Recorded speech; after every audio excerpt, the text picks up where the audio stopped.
बिस्मिल्लाहिर्रहमानिर्रहीम। अस्सलाम वालेकुम। 3 क्लास कैसे हैं स्टूडेंट्स? मैं उम्मीद करती हूँ सब ठीक होंगे और बहुत अच्छे से अपना काम कर रहे होंगे। चलिए बेटे उर्दू की बुक खोलें। रीडिंग हमने की और इमला के अल्फाज सबने याद किए हैं। बेटे साथ के साथ अपना काम आपने करते रहना है, इमला के अल्फाज भी और रीडिंग भी। और आज का काम है उसकी तरफ हम आते हैं। आज है हमने करने हैं अल्फाज मायनी। ये हैं अल्फाज मायनी।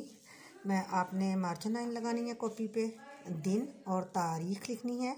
और पहला लफ्ज़ है आला, उसका मायनी है बहुत बुलंद, गमगुसार, हमदर्द, ताजदार, बादशाह, पैगाम, राय या तहरीरी बात, ज़ुबानी या तहरीरी बात, यानी किसी को पैगाम पहुंचाना या लिख के पहुंचाना या ज़ुबानी दूसरे तक बात पहुंचाई जाए, इसे कहते हैं पैगाम। ठीक है, इसके साथ हम तफ़हीम का एक सवाल करेंगे आज।